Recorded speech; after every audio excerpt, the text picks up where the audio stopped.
All right, good evening and welcome to Equip, our Wednesday night Bible study.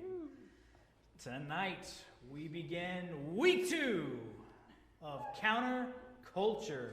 Yeah, there it is. Week 2 of Counterculture by David Platt. I'm glad you're here. We've got several folks joining us here in the sanctuary, very socially distanced, which I like. We got a couple of people still wearing masks in their pew, but we're pretty spread out. By the way, if you have the opportunity in the future to join us, we would love for you to join us in person, because we are open up for in-person Bible study now. But we are continuing on with our week 2 of our Bible study that is called Counterculture. It's based off of a book that was written by David Platt that was made into a Bible study by Lifeway. Because if you write a book, Lifeway is going to make it into a Bible study. And we're glad they did, because it's a good Bible study. And so this book and this Bible study walks through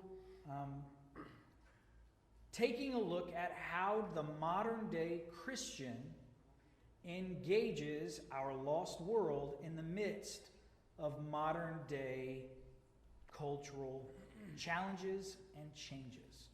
So, as we looked last week, our world, the culture is constantly shifting. If you have been paying any attention in 2020, it doesn't look anything like it did in 2019.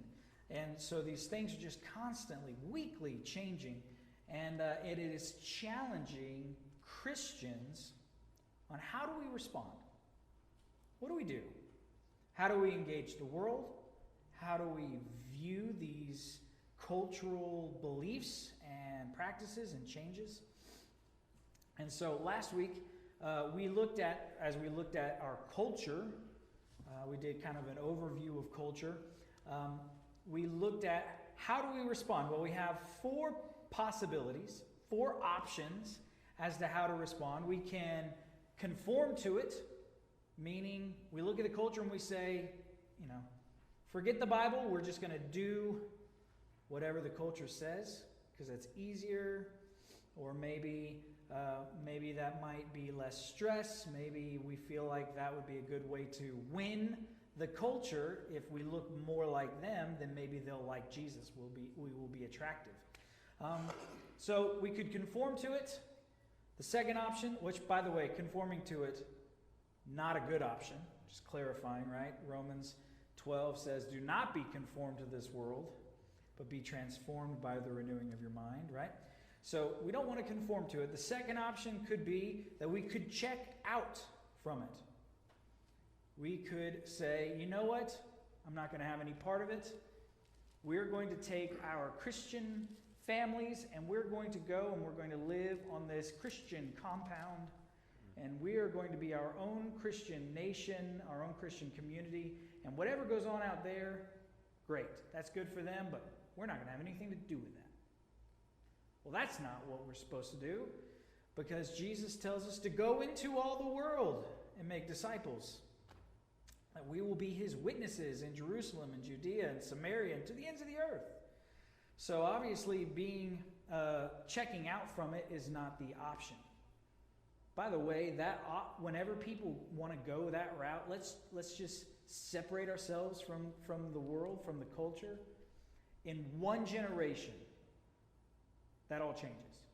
Because your children are not born Christians. They have to receive the gospel message as well. So in one generation, that all changes. You go from being a Christian community to a community that has a decision to make for Christ. And so it doesn't work. But we could, third option, we could combat it. And this is what a lot of people do, right? It is us versus them. The world is someone to be conquered, not a culture to be changed by the love of Jesus. So That's another option. Not a good option. Not an option from the Bible. So what we landed on was the option that we have to engage and respond to our culture is to counter culture. And what that means is we look at the culture and we give a counter option. We look at them and we lovingly, with the love of Jesus, the kindness of Jesus, we say, here's an alternative. Here, I see what you're saying. Here's the truth of the gospel.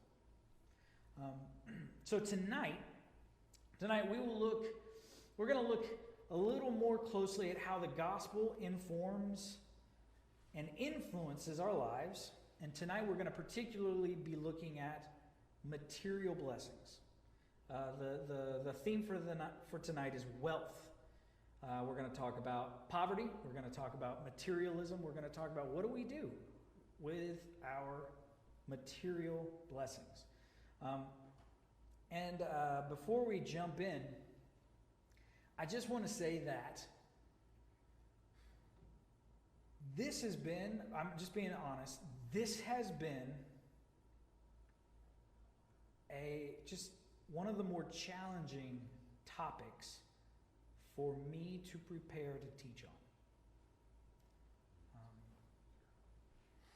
It has challenged me as I have read the scriptures to apply them to myself first before I try to give something to apply to you. It has challenged the way I think. It has challenged the way I live.